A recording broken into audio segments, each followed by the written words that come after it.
Martial Peak, Kabanata 3965. Hindi pa natatapos ang usaping ito. Humihingi ng kabayaran.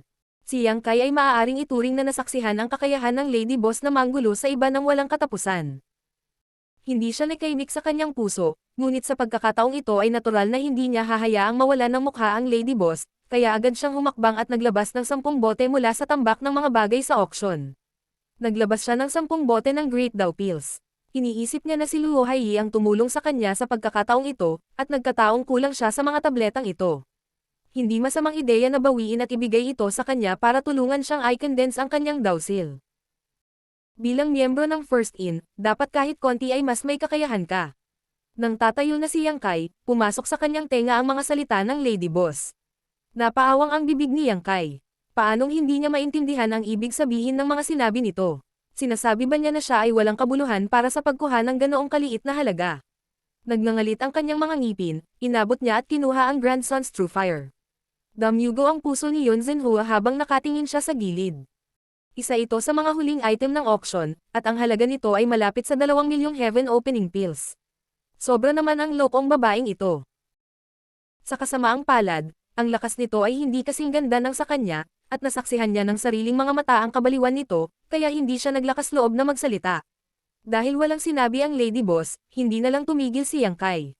Pagkatapos kunin ang Grandson, True Fire, kinuha niya ang 2 pang huling item.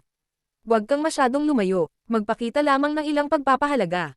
Sa wakas ay nagsalita ang Lady Boss. Palihim na bumuntong hininga si Yang Kai at nagmamadaling bumalik sa tabi ng Lady Boss. Sa hindi kalayuan, halos samuka ng dugo si Yun Zhenhua. Ang 3 pinakamahalagang bagay sa buong auction ay inalis, hindi ba ito masyadong marami?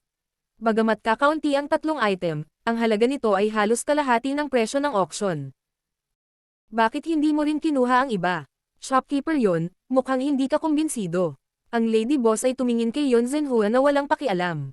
Kinagat ni Yun Zhenhua ang kanyang mga ngipin at sinabing, Madam Lan, magkikita tayong muli. Tatandaan ng Fang Yun Blessed Land ang regalo ngayon. Sa muli nating pagkikita sa hinaharap, sana ay maging napakataas pa rin ang loob ni Madam Lan. Malamig na bamantong hininga ang Lady Boss. Wala kang mga kwalifikasyon para kumatawan sa Fang Yun Blessed Land. Sa isang pitik ng kanyang manggas, napasigaw siya. Tara na. Si Yang Kai ay nagmamadaling tumakbo pabalik at binuhat ang walang malay na si Lao Bai sa kanyang mga balikat. Itinaas niya ang kanyang ulo at ibinuga ang kanyang dibdib habang sumusunod siya sa likod ng Lady Boss at humakbang palayo. Sa kanyang likuran, 2 pares ng nag-aapoy na mga mata ang nakatitig sa kanya na parang mga linta. Matagal na panahon pagkatapos umalis ang Lady Boss, biglang dumura si Elder Yu ng isa pang subo ng dugo. Brother Yu, nag-iba ang ekspresyon ni Yun Zhenhua habang nagmamadaling pinaupo si Yu Zhenghai. Ayos ka lang ba? Ikinaway ni Elder Yu ang kanyang kamay.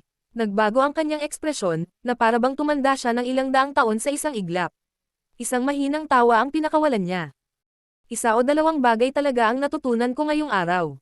Biglang naging mabangis ang kanyang ekspresyon habang nagngangalit ang kanyang mga ngipin. Hindi pa tapos ang usaping ito. Tumango si Yun Zhenghua at sinabing, Siyempre hindi pa tapos, kailangan nating pagbayarin ang babaeng iyon.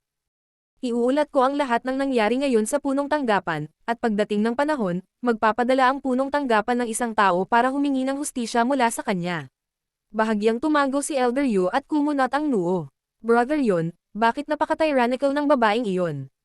Ito ay hindi tulad ng hindi pa ako nakakita ng isang high-grade Heaven Opening Realm Cultivator na naglalaban. 6th grade Heaven Opening Realm Cultivator pa lang siya. Mukhang masyadong malakas, napabuntong hininga si Yun Zhenhua. Brother Yu, hindi mo alam ito, ngunit ang baliw na babaeng iyon ay may napakataas na pagkakataon na maabot ang high-grade Heaven Opening Realm noon.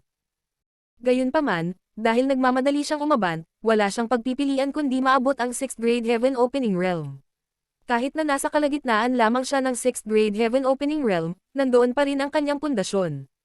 Sa ilalim ng high grade Heaven Opening Realm, halos walang makakapareha niya. Ano ang nagbigay sa kanya ng pagkakataong maabot ang high grade Heaven Opening Realm? Natigilan si Elder Yu.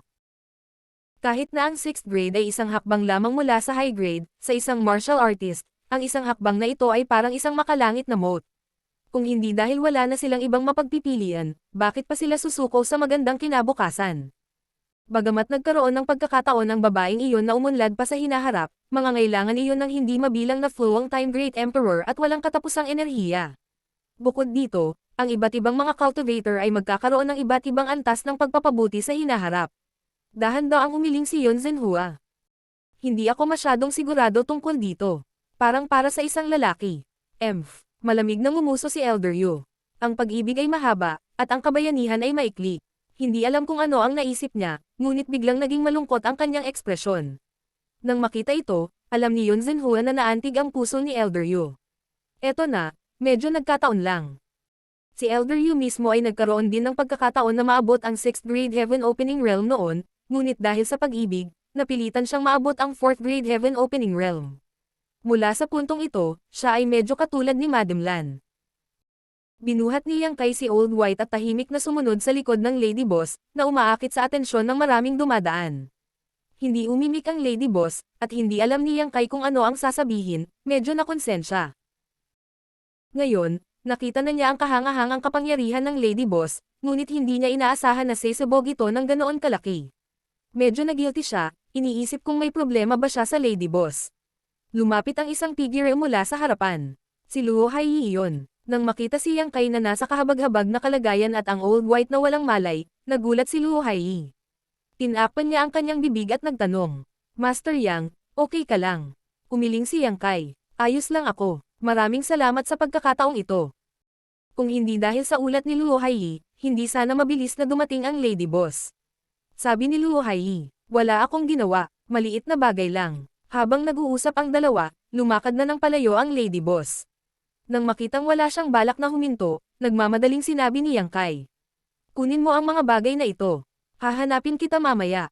Pagkasabi nito, diretso siyang naglagay ng 3 bote sa mga kamay ni Luo Hai at nagjogging para maabutin ang Lady Boss.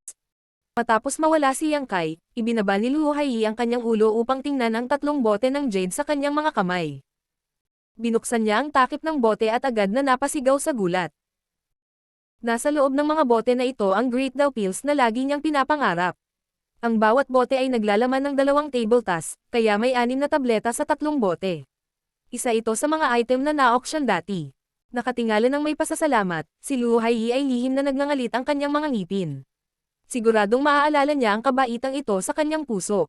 Sa hinaharap, gagawin niya ang lahat para sa kanya.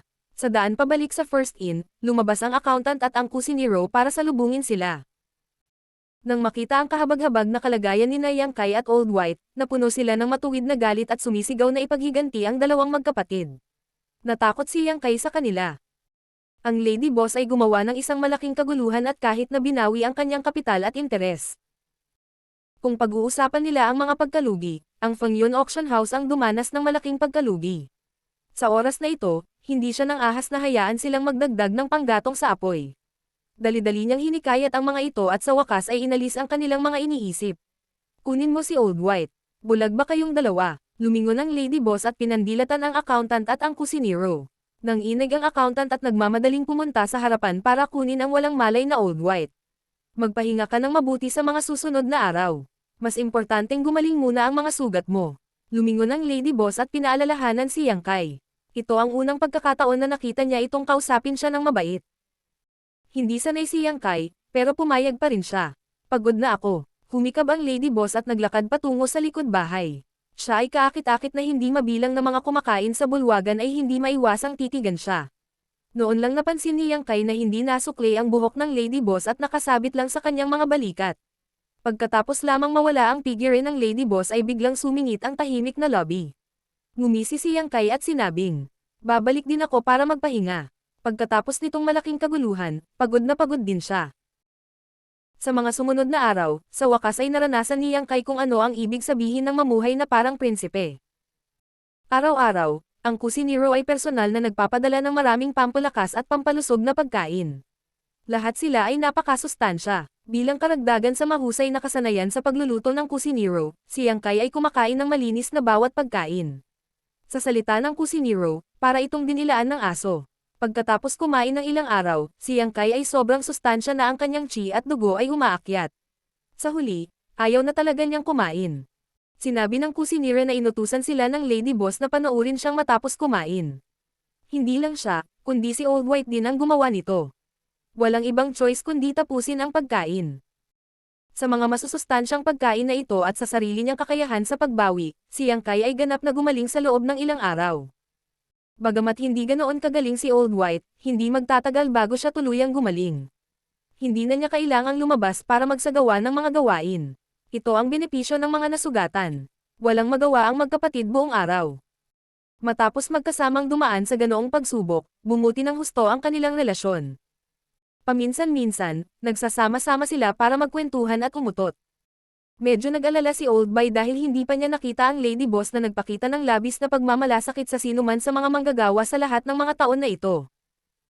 Palagi siyang naghihinala, iniisip kung bibigyan muna sila ng Lady Boss ng isang mangkok ng minatamis na petsa, at pagkatapos ay maghintay hanggang gumaling ang kanilang mga sugat bago sila bugbugin ng pamalo.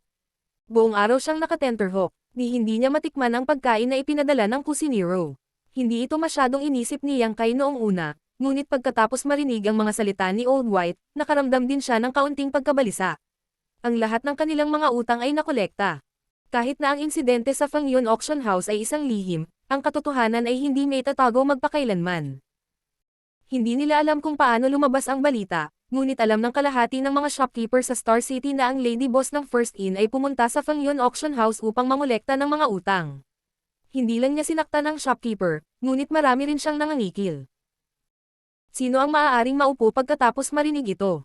Ang mga may utang pa ay personal na nagpadala ng 10 milyon sa First Inn, natatakot na ang Lady Boss ay bisitahin sila isang araw kapag siya ay masama ang pakiramdam. Kasama ang pera na binawi ni Yang Kai at Old Boy, lahat ng puwersang umatake sa First Hotel ay kailangang magbayad ng 10 milyong gold coins. Ang utang ni Yang Kai ay nabawasan ng 10 milyon dahil dito. Ngayon, 6 na milyon lang ang utang niya sa Lady Boss. Sa araw na ito, si Yang Kai ay nasa kanyang silid na nag-iinspeksyon sa mapa ng universe nang bigla niyang marinig na tinatawag siya ng Lady Boss. Hindi niya napigil ang magnganga ang kanyang mga ngipin at bumangon sa kama. Lumapit siya sa kwarto ng Lady Boss at kumatok sa pinto. Isang mahinang boses kaagad ang nagmula sa loob ng silid. "Pasok ka." Itinulak ni Yang Kai ang pinto at pumasok. Bahagyang namula ang kanyang mukha. Nakita niya ang Lady Boss na nakahiga sa kama ng insenso habang ang kamay nito ay nakasuporta sa kanyang noo. Nanlumo ang mukha niya. Hindi niya alam kung anong uri ng insenso ang naiilawan sa silid, ngunit ito ay bahagyang namumuo at nakakapreskong. Lady Boss. Lumapit si Yang Kai at ibinaba ang kanyang ulo. Hindi siya nilinggan ng Lady Boss. Itinaas niya ang kanyang kamay at kumaway, at may lumipad patungo kay Yang Kai. Tumingin si Yang Kai at tuwang-tuwa. Ang bagay na ito ay ang kanyang shadowless muslin. Hindi nagtagal pagkatapos niyang pumunta rito, kinuha ito sa kanya ng amo. Makalipas ang mahigit 1 buwan, sa wakas ay naibalik na niya ito. Nang kunin ito ng Lady Boss, hindi niya sinabi kung ano ang gusto niya. Hiniling lamang niya sa kanya na itago ito saglit. Paano nang ahas si Yang Kai na hindi sumang-ayon? Marshall Peak, Kabanata 3966. Gusto kong kumain. Pagkaraan ng higit sa 1 buwan, kinuha ni Yang Kai ang shadowless veil at itinaas ang kanyang kilay. Lady Boss, ang bagay na ito. Malabo niyang naramdaman na ang shadowless muslin ay medyo iba kumpara sa dati, ngunit hindi niya matukoy ng eksakto kung ano ang kakaiba. Ang Lady Boss ay tamad na sumagot. Humiling ako sa isang tao na tulungan kang pinuhin ito at pagbutihin ang mga misteryo ng artifact na ito, ngunit ito ay naayos na, kaya ang antas ng pagpapabuti ay hindi masyadong malaki. Pinuhin. Nanginig ang puso ni Yang Kai. Naranasan niya ang marami sa mga kababalaghan ng shadowless muslin na ito at alam niyang ito ay isang napakahusay na artifact. Para sa ganoong bagay na patuloy na mapino, malinaw na ang taong nagpino nito ay napakahusay sa artifact refining. Bagamat pambihira ang pagkakakilanlan ng Lady Boss, ang paghingi sa gayong tao na tulungan siya ay malamang na may kabayaran. Bakit napakabait ng babaeng ito sa kanya? Naguguluhan si Yang Kai. Kung nanindigan siya para sa kanya at kay Old White ilang araw na ang nakalipas dahil sa reputasyon ng First Inn, kung gayon walang paraan para ipaliwanag ang shadowless muslin. Hawak ang shadowless muslin, maingat na nagtanong si Yang Kai. Magkano ito? Ang paghiram lang ng 7 surface ay nagkakahalaga na siya ng 5 milyon, malamang na hindi maliit ang halaga ng pagpino sa shadowless muslin. Ang Lady Boss ba ay muling maglalagay ng bayarin sa kanya? Gaano katagal bago niya mabayaran ang perang inutang niya? Nang marinig ito, bahagyang iminulat ng Lady Boss ang kanyang mga mata, tinitigan siya saglit, at pagkatapos ay muling ipinikit. Ano ang ibig sabihin nito? Nalito si Yang Kai sa kanyang mga salita, ngunit dahil hindi niya sinabi kung magkano ang halaga nito, si Yang Kai ay tamad na ipagpatuloy ang pagtatanong. Sa anumang kaso, magpapanggap na lang siya na hindi siya gumastos ng pera at masayang nagtanong. Kaya ngayon ay maiiwasan nito ang pagtuklas ng isang mid-grade heaven opening realm. Sa iyong panaginip, ngumisi ang Lady Boss. Anong klaseng pagpapabuti yan? Natigilan si Yang Kai. Hindi na iwasan ng Shadowless Muslin ang pagtuklas ng isang mid-grade heaven opening realm noon, ngunit kung hindi sapat ang pag-iingat ng kabilang partido, hindi nila ito napansin. Ito ang kaso noon sa Golden Crow Divine Palace. Si Yuan Xiaoman at ang iba pang 4th grade heaven opening realm ay nakatuon lahat sa paggalugad sa Golden Crow Divine Palace at nabigong matuklasan siya. Hindi nagmamadaling sinabi ng Lady Boss. Nasabi ko na limitado ang pagpapabuti. Sa parehong mga kondisyon, ang nasa mid-grade heaven opening realm ay may 70% na pagkakataong makakita sa pamamagitan ng mga ilusyon, ngunit ngayon ay 40% o 30% na lang. Tumanggo si Yang Kai, nakangiti pa rin. Ito ay hindi masama, malaki ang nabawasan ng pagkakataong makita ito. Ito ay talagang isang pagpapabuti. Maaari nitong iligtas ang kanyang buhay sa isang kritikal na sandali. Salamat, Lady Boss. Taos-puso siyang pinasalamatan ni Yang Kai. May iba ka pa bang utos? Umakyat ang Lady Boss sa kama at ipinatong ang kanyang mga kamay sa kanyang baba. Ang kanyang mga binti ay mahaba at balingkinitan, at ang kanyang balakang ay bilog at matibay. Ang kanyang matikas na mga kurba ay bumubuo ng isang nakakapukaw na kaluluwa sa kanyang baywang. Tamad niyang sabi, medyo masakit ang balikat ko. Gusto ba niyang imasahin niya ang kanyang mga balikat? Napakurap si Yang Kai. Gayunpaman, nang tumingin siya, talagang nakakabighani ang eksenang nasa harapan niya. Biglang naramdaman ni Yang Kai na medyo natuyo ang kanyang lalamunan. Kinamot niya ang kanyang mukha at sinabing, ito. Hindi maganda, tama. Isang bagay para sa isang lalaki at isang babae na mag-isa sa isang silid, ngunit kung sila ay maghipo sa isa't isa, sino ang nakakaalam kung ano ang iisipin ng ibang mga tao kapag nakita nila sila? Walang sinabi ang Lady Boss. Tumayo si Yang Kai sa pwesto at nag-alinlangan ng mahabang panahon. Pagkatapos, nagpasya siya at lumakad. Umupo siya sa gilid ng kama at itinaas ang kamay para imasahe ang balikat ng Lady Boss. Hindi siya natatakot, kaya ano ang kinatatakutan niya? Kinuha niya iyon bilang pasasalamat. Sa pag-iisip sa ganitong paraan, ang kanyang kalooban ay naging mas nakaka-relax. Hindi niya naramdaman na pinipigilan siya. Marahan niyang minasahe. Wala siyang maramdamang kahit ano sa layer ng damit. Nakapikit ang mga mata ng Lady Boss, kaya hindi niya makita ang ekspresyon nito. Gayunpaman, malinaw na naramdaman ni Yang Kai na napaka-relax ng kanyang katawan. Ilang sandali silang walang sinabi. Unti-unting lumipas ang oras. Gusto kong kumain ng Snowy Sky Fronts. Biglang sabi ng Lady Boss. Ano? Si Yang Kai ay natulala at hindi malinaw na narinig. Nang mag-react siya, nagbago ang ekspresyon niya. Snowy Sky Fronts. Natuto siya sa mga pagkakamali niya. Noong nakaraang pagkakataon, nang ibalik niya si Snowy Sky Fronts mula sa Nine Serenities Continent, kinaladkad siya nito papunta sa kanyang kwarto para uminom kasama niya. Sa huli, pareho silang lasing. Nang magising sila ay tinuruan sila ng leksyon ni Lao Bai at ng iba pa. Halos hiwain pa sila ng chef gamit ang kitchen knife. Lahat ng uri ng mga nakaraang pangyayari ay matangkad sa isipan ni Yang Kai. Siya ay may likas na pakiramdam ng pagtanggi sa Snowy Sky Fronts. Ayon kay Lao Bai at sa iba pa, sa tuwing kumakain ang Lady Boss ng Snowy Sky Fronts, matagal siyang depressed. Maglalasing pa siya. Hindi alam ni Yang Kai kung bakit bigla niyang gustong kumain ng Snowy Sky Fronts sa oras na ito. Napaawang ang sulok ng kanyang bibig. Pilit siyang ngumiti at sinabing, gusto mong kumain ng ano? Walang Snowy Sky Fronts dito. Gusto kong kumain. Lumingon ang Lady Boss at tinitigan siya. Humalaklak si Yang Kai at sinabing, kahit na gusto mong kainin ito, hindi ko magagawa. Ang bagay na iyon ay isang espesyalidad ng Nine Serenities Continent. Hindi ito maaaring ibenta sa ibang lugar. Hindi sumagot ang Lady Boss. Tahimik lang siyang nakatingin sa kanya gamit ang isang pares ng makahulugang mga mata. Hindi siya pinansin ni Yang Kai. Habang kinukurot niya, bigla siyang napakunot ng noo. Huwag mong sabihin sakin.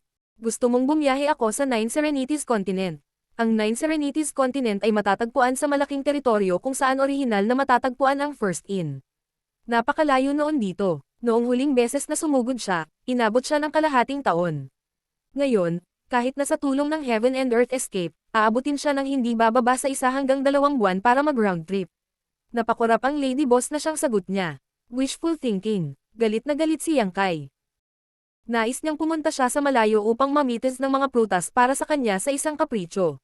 Masyadong malayo ang kanyang pupuntahan. Pupunta ka ba o hindi? Pinandilatan siya ng Lady Boss. Hindi ako pupunta. Matatag na sagot ni Yang Kai. Hindi ka talaga pupunta. Inalalayan ng Lady Boss ang kanyang ulo gamit ang kanyang kamay at kalahati ay itinuwid ang kanyang katawan. Hindi. Kahit napapatayin mo pa ako. Ngumuso si Yang Kai. Nang matapos siyang magsalita ay isang malakas na puwersa ang nagmula sa kanyang baywang at siya ay sinipa sa lupa. Lan Yuroo. Tumayo si Yang Kai at tinitigan ang Lady Boss. Huwag kang masyadong lumayo. Ayos lang kung gusto niyang kurutin niya ang kanyang mga suso, ngunit ngayon ay gusto niyang pumunta siya sa Nine Serenities Continent. Akala ba niya ay katulong niya ito? Ipinikit ng Lady Boss ang kanyang malalaking mata. Paano mo nalaman ang pangalang ito? Hindi pa niya sinabi kay Yang Kai ang kanyang pangalan. Si White at ang iba ay hindi mga taong nagchichismisan. Matapos magtanong, napagtanto nila na dapat ay isang shopkeeper sa Star City ang nagsabi sa kanya. Bakit? Hindi mo ba pwedeng ipaalam sa iba ang pangalan mo? Tinapik ni Yang Kai ang kanyang kwitan at ngumuso. Aalis na ako. Kung gusto mong kumain ng Snowy Sky Fronts, pumunta ka sa Nine Serenities Continent. Pagkasabi nun ay humakbang na siya palabas at sinara ang pinto ng malakas. Nakatayo sa labas ng pinto, si Yang Kai ay tinatangay ng hangin sa gabi, at ang kanyang galit ay unti-unting hamupa. Sa pag-aakalang medyo matindi ang reaksyon niya ngayon, hindi niya maiwasang isipin ang huling pagkakataon na nakulong sila ni White sa Fendian Auction House. Ang Lady Boss ay agresibong lumapit upang tumayo para sa kanila. Kahanga-hanga siya. Dahil sa kanyang malupit na aura, hindi makahinga ang dalawang 4th grade Heaven Opening Realm. Sa bandang huli, ang mga ngipin na lamang ang kanilang nagagawa at umamin ng pagkatalo. Bagaman hindi niya alam kung ano ang dapat bayaran ng Lady Boss, tiyak na hindi ito walang bayad. Tumangala sa kalangitan sa gabi, galit na nagmura si Yang Kai at pumailanglang sa langit.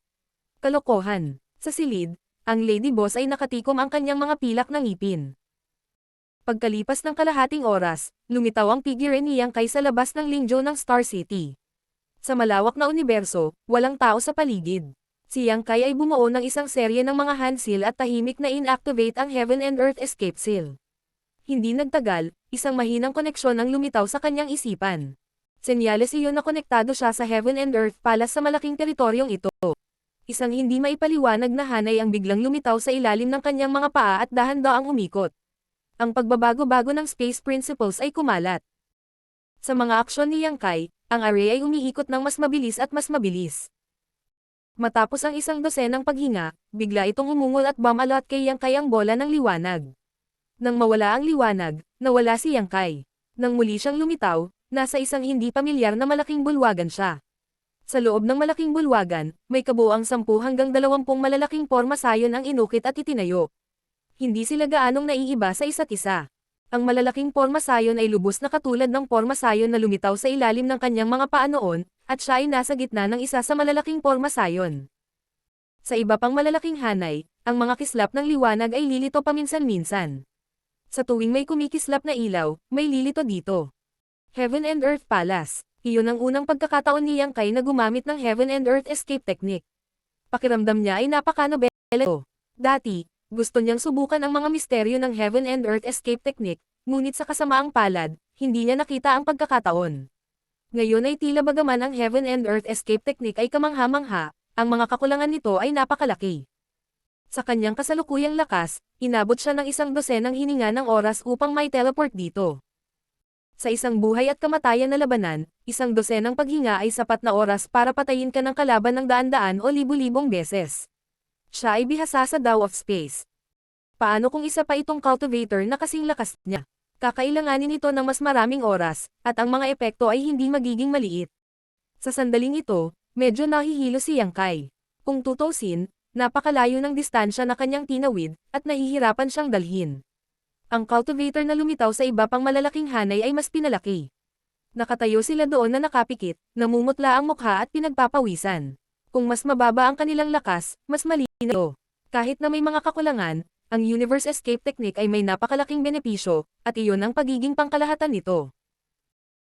Hanggat nilinang ng isang tao ang Universe Escape Technique at iniwan ang sariling tatak sa iba't ibang Universe Halls, kung gayon ang isa ay malayang makakapaglakbay pabalik-balik, na nakakatipid ng malaking oras sa daan. Pagkaraan ng ilang sandali na magpahinga, hindi gustong lumitaw ni Yang Kai ng biglaan. Nang malapit na ang oras, bumaba si Yang Kai mula sa malaking hanay. Hindi siya nagtagal sa Heaven and Earth Palace na ito. Inilabas ang Heaven and Earth Scroll at tinutukoy ang kanyang posisyon at ruta, direktang umalis si Yang Kai. Pagkatapos umalis sa Heaven and Earth Palace, lumipad siya ng wala pang kalahating araw bago nakarating sa Territory Gate na patungo sa isa pang malaking teritoryo. Nakatitig sa malaking Territory Gate na umaabot sa kawalan, nakaramdam ng kaunting problema si Yang Kai. Ang pressure na kailangang tiisin para makadaan sa Territory Gate ay napakalaki.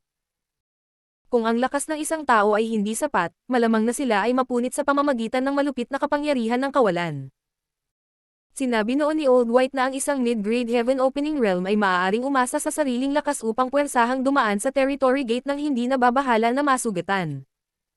Gayunpaman, ang isang mid-grade Heaven Opening Realm at mas mababa ay kailangang bumili ng artifact na uri ng paglipad at gamitin ang kapangyarihan ng artifact upang labanan ang puwersa ng pagpunit ng Territory Gate.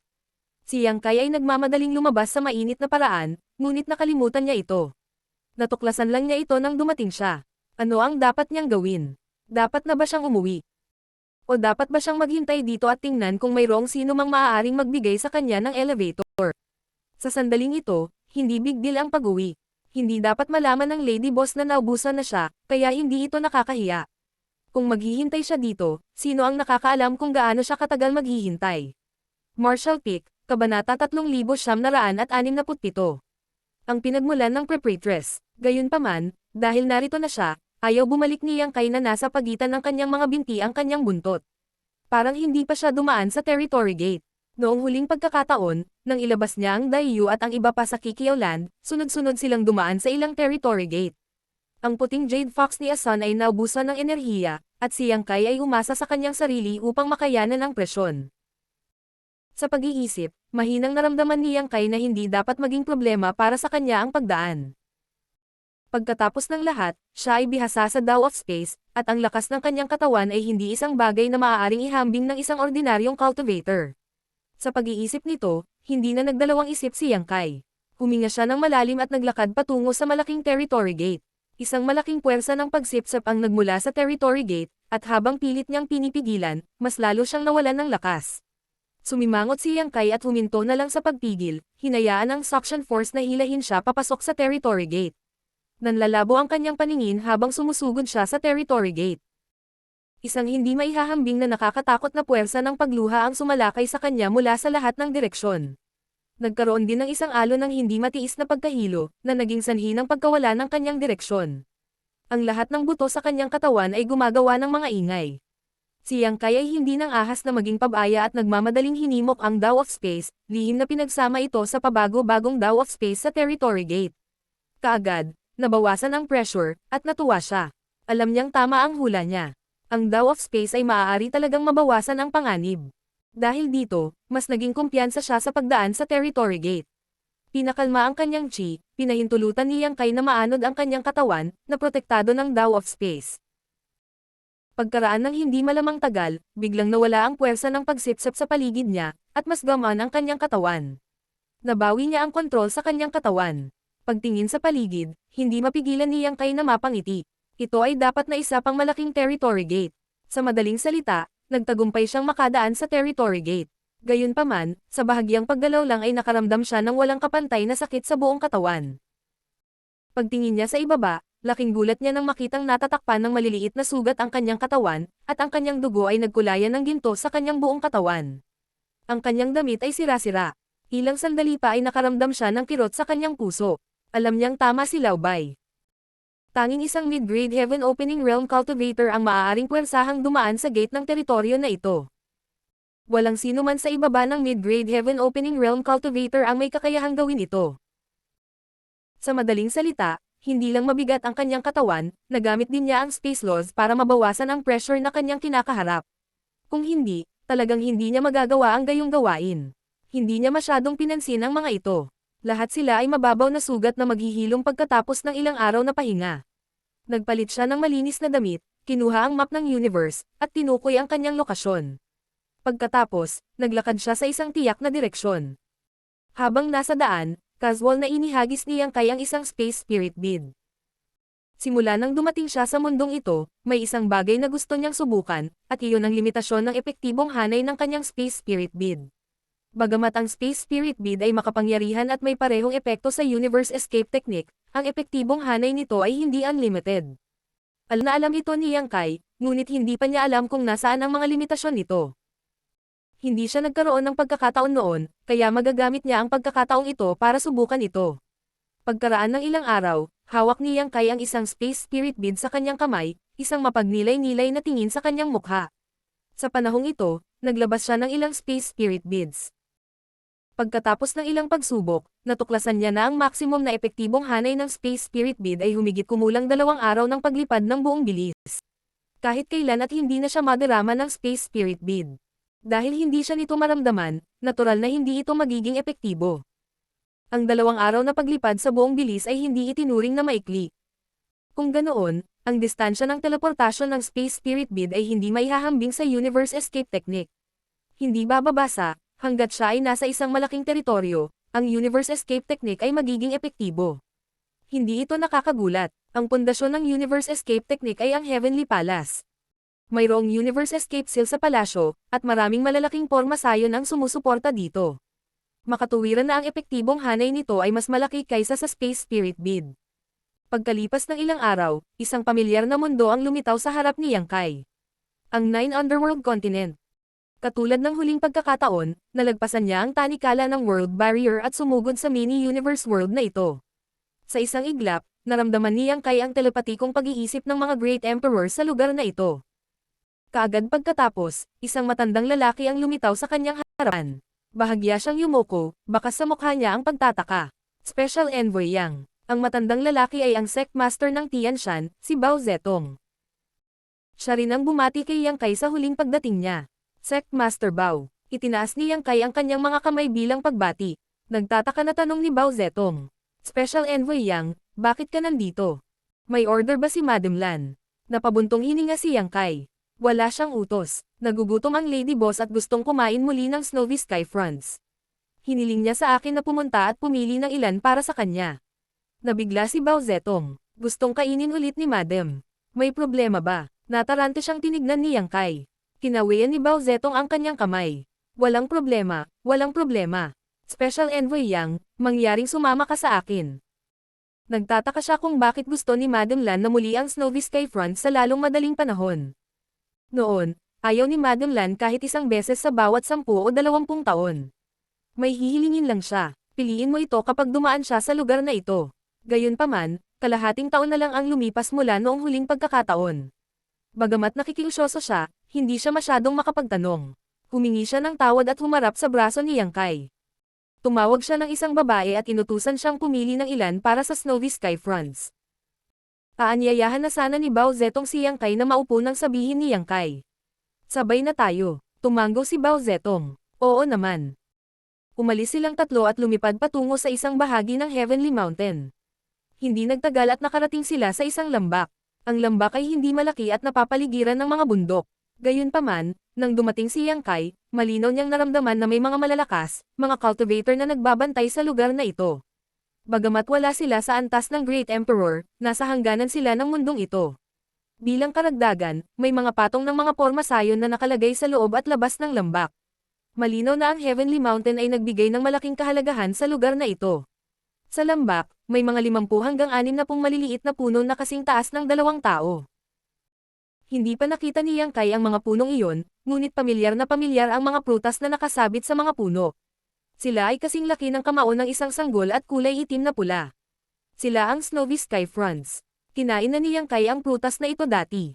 Ito ay mapait at matigas. Bagamat isa itong spirit fruits, sa opinyon ni Yang Kai, wala itong gaanong halaga. Sa karamihan, ito ay angkop para sa cultivator sa ibaba ng Saint King Realm. Sa madaling salita, napakababa ng grado ng espiritong prutas na ito. Natural, hindi kailangan ni Yang Kai na personal na pumili ng mga prutas. Pipiliin ng mga babaeng Heavenly Mountain ang mga prutas na halos magkasing laki. Sinamahan ni Bao Zetong si Yang Kai habang sila ay dumadaan sa fruit forest. Sect Master Bao, may isang bagay akong hindi maintindihan. Gusto kong hilingin sa iyo na maliwanagan ako. Huminto si Yang Kai sa ilalim ng puno ng prutas at biglang nagsalita. Sumagot si Bao Zetong. Pakiusap, Special Envoy Yang. Itong Snowy Sky Fronts. Itinuro ni Yang Kai ang puno ng prutas at sinabi, may espesyal ba itong kahulugan sa Lady Boss? Malabo niya itong naramdaman noong nakaraan, ngunit hindi siya nagtanong ng marami. Tumingin si Bao Zetong sa paligid at nag-alala. Sa totoo lang, Special Envoy Yang, ang mga puno ng prutas dito ay ang mismong ginang ang nagtanim. Nagtaas ng kilay si Yang Kai. Ang Lady Boss ang nagtanim sa kanila. May bigla siyang na-realize.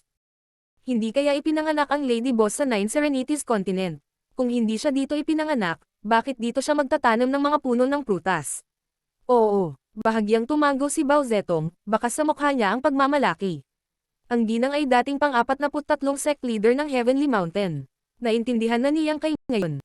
Hindi nakakagulat na ang Lady Boss ay mahilig sa Snowy Sky Fronts. Ito ay dahil sa pangungulila. Gayunpaman, sa pangalawang pag-iisip, hindi ito tama. Kung talagang nangungulila siya, hindi ba siya dapat bumalik sa Heavenly Mountain para tingnan? Gayunpaman, hindi na bumalik ang Lady Boss nang huminto ang barko sa kawalan noong huling pagkakataon. Hiniling lamang niya sa kanya na pumunta dito at mamitis ng ilang prutas. Sect Leader Bao, may espesyal ba sa pagitan ng Snowy Sky Fronts at ng Lady Boss? Tanong muli ni Yang Kai. Sa pagkakataong ito, hindi sumagot si Bao Zetong. Umiling lang siya at sinabing, hindi ko lugar ang makialam sa mga bagay ng ginang. Kung gustong malaman ni Special Envoy Yang, maaari mong tanungin ang ginang. Huminto siya at nagsabi, gayunpaman, Special Envoy Yang, mayroon akong mapangahas na kahilingan.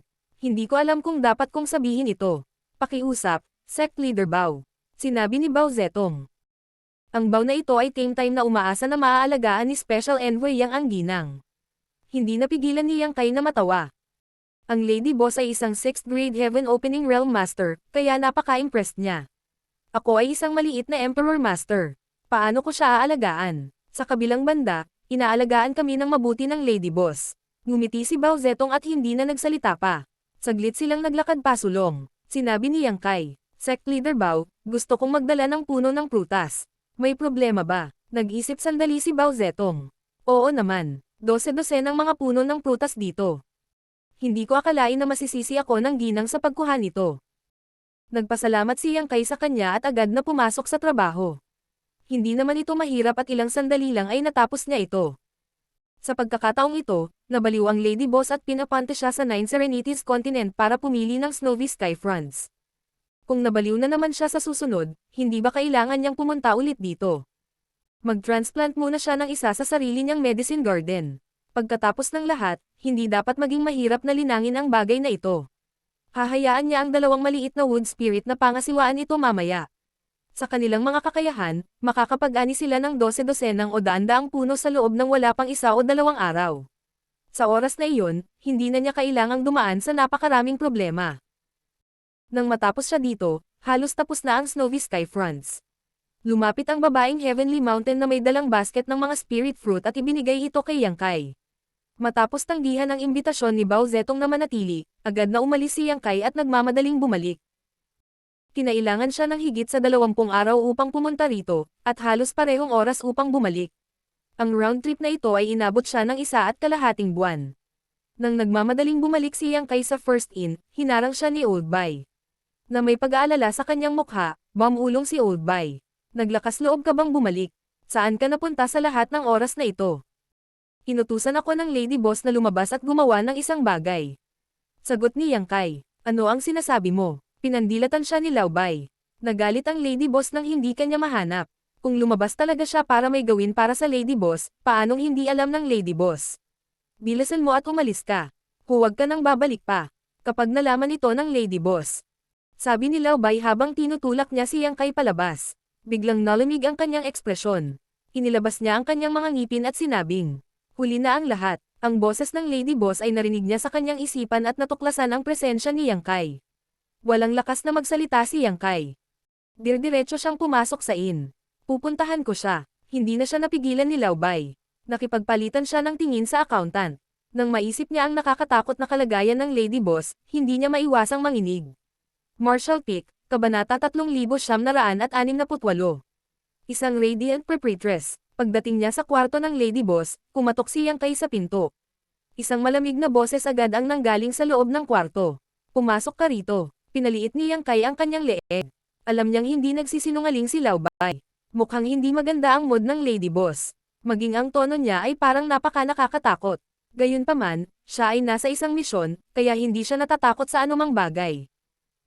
Agad niyang itinulak ang pinto at pumasok. Lady Boss, bumalik na ako. Sa loob ng silid, nakaupo ang Lady Boss sa isang upuan.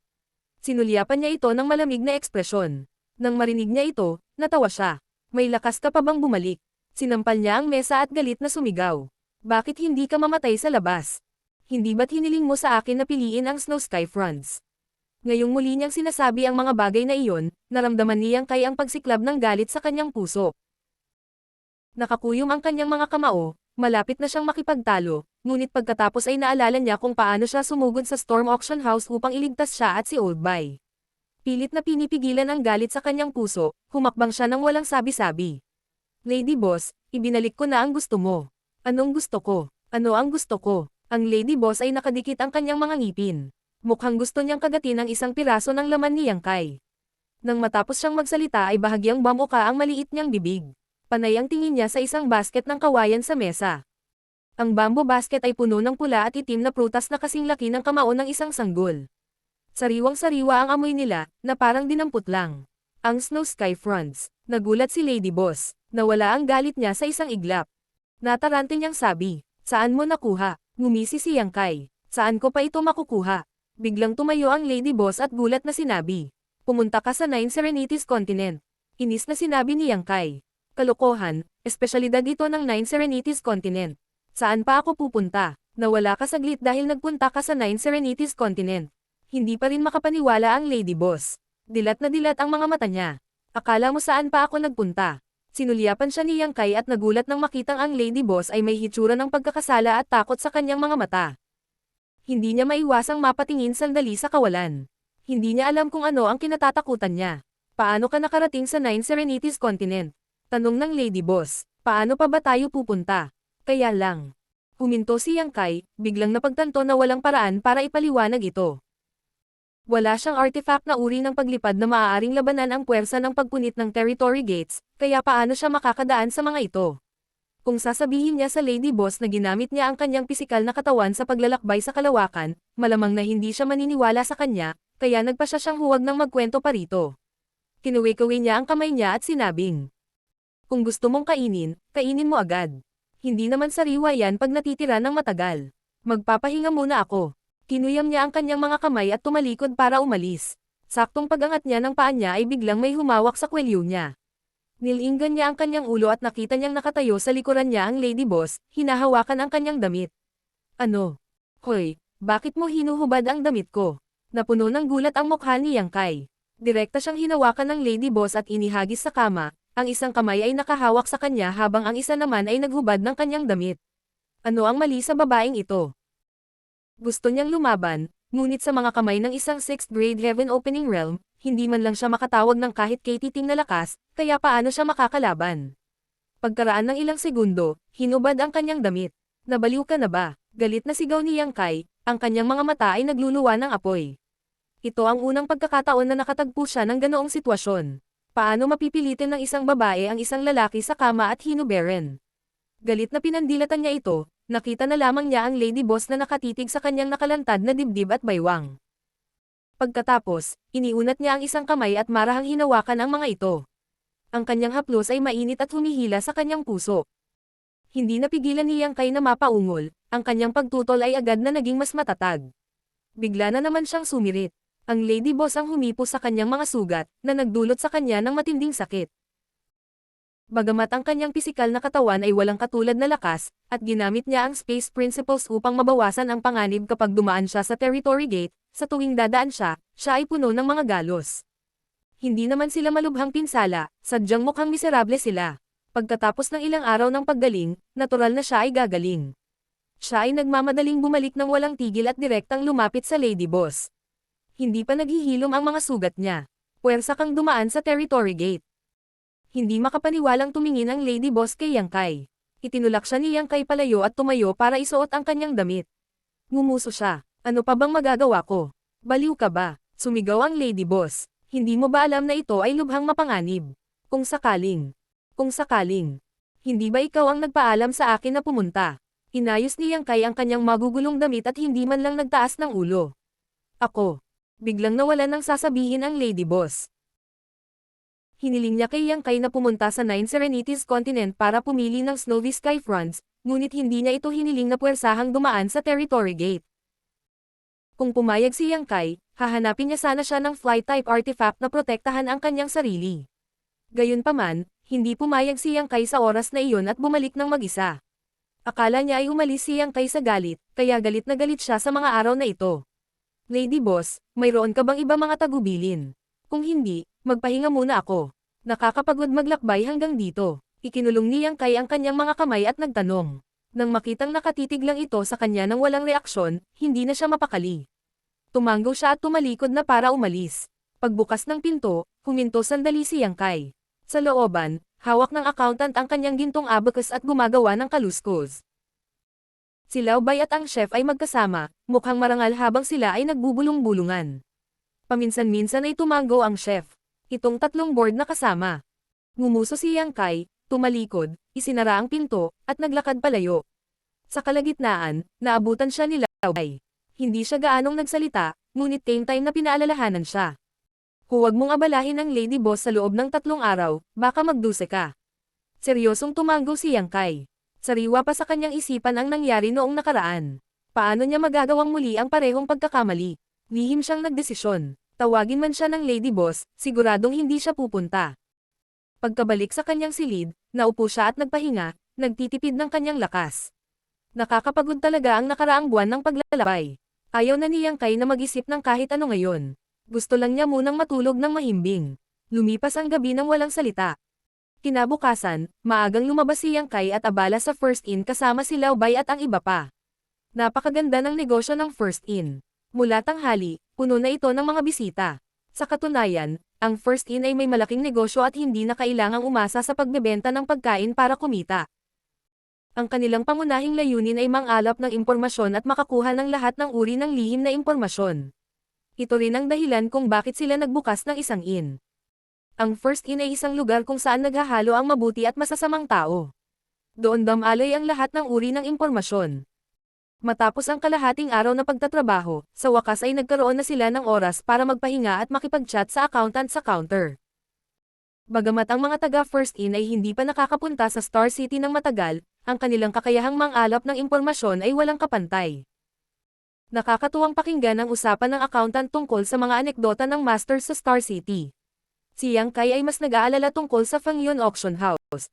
Pagkatapos magtanong, nalaman niyang ang Fangyun Auction House ay hindi gumawa ng anumang malalaking hakbang kamakailan. Tila inamin na nila ang pagkatalo noong nakaraan. Talaga bang pumunta ka sa Nine Serenities Continent kanina? Tanong ng accountant habang ginagawa ang mga account. Tumanggo si Yang Kai. Sinabi ng Lady Boss na gusto niyang kumain ng Snowy Sky Fronts, kaya pumunta ako. Napatingin sa kanya ang accountant. Hindi alam ng Lady Boss na pumunta ka. Akala niya tumakas ka o may nangyari sa iyo. Dati pa siya nagtatanong kung nasaan ka. Ilang beses nang binaligtad ang buong Star City, pero wala siyang makitang pahiwatig tungkol sa sayo. Ngumisi si Yang Kai. Ganoon ba ako kahalaga sa kanya? Mataimtim na umiling ang accountant. Hindi ako nangangahas na sabihin para sa iba, ngunit para sa iyo, ang Lady Boss ay tiyak na nagmamalasakit sa iyo. Bakit? Umiling ang accountant at hindi umimik. Ang sabi lang niya, matalas ang dila ng ating Lady Boss pero malambot ang puso. Sa totoo lang, mahirap ang buhay niya. Huwag kayong magpaloko sa kanyang kahangahangang hitsura sa harap ng mga tagalabas. Sa katunayan, hindi siya ganoon sa lahat. Mabait ang ugali niya, pero minsan medyo mainitin ang ulo niya. Habang nagsasalita siya, biglang tumigil sa pagsasalita ang accountant. Ibinuka niya ang bibig niya at nakatitig sa likod ni Yang Kai. Klang! Isang plato ang nahulog sa lupa at nabasag. Pinutol ni Yang Kai ang kanyang ulo at nakita na si Lao Bai, hindi kalayuan sa kanyang kaliwa, ay nakatayo rin doon na tulala. Ang isang kamay niya ay nakabitin sa hangin, at ang plato sa ilalim ng kanyang mga paa ay nabasag. Isang plato nang nagkalat ang mga side dishes sa buong sahig. Ang iba pang abalang trabahador sa shop ay naka-freeze sa pwesto na parang may nanghilom sa kanila. Maraming customer ang nakatingin sa kawalan. Lahat ng nasa lobby ay nakatutok sa isang direksyon. Si Yang Kai biglang nakaramdam siya ng lamig sa kanyang gulugad.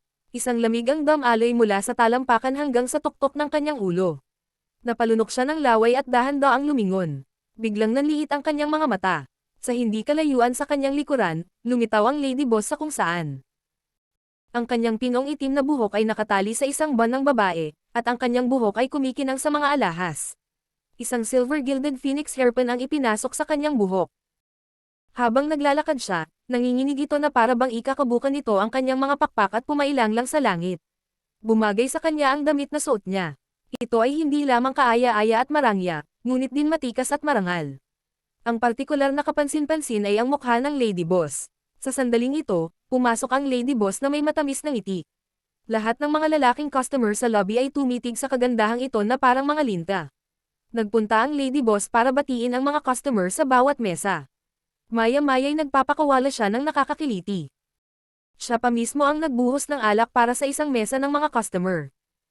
Ang mga lalaking customer sa mesang iyon ay lahat ay nagpakita ng mga ekspresyon ng pagkahumaling. Kung wala silang pag-aalinlangan, kinaladkad nila ang Lady Boss para uminom kasama nila. Hindi nagtagal, naglakad-lakad siya at pumunta sa counter. Kumatok siya sa mesa at sinabing, "Huwag kang mataranta, magsikap ka." Ang accountant ay gumawa ng tunog ng O, ngunit ang kanyang mga kamay ay hindi gumagalaw. Tila natulala pa rin siya. Sumulyap muli ang Lady Boss kay Yang Kai at ngumiti. "Halika dito mamaya, may sasabihin ako sa'yo." Si Yang Kai ay tumunog din ng O, ngunit ang kanyang puso ay naalarma. Nakangiti itong baliw na babae sa kanya. Anong nginingiti niya? "Panasan mo ang sahig at mag-ayos. Ano sa tingin mo ang hitsura mo?" Sabi ng Lady Boss kay Laobay.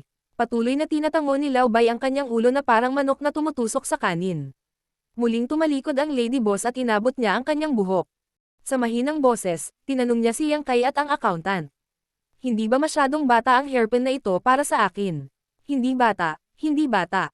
Mabilis na sinabi ng accountant, "Napakabata pa ni Lady Boss. Tamang-tama para sa iyo." Sinuntok niya si Yang Kai sa braso. Bumalik din sa katinoan si Yang Kai. Oo, tama lang."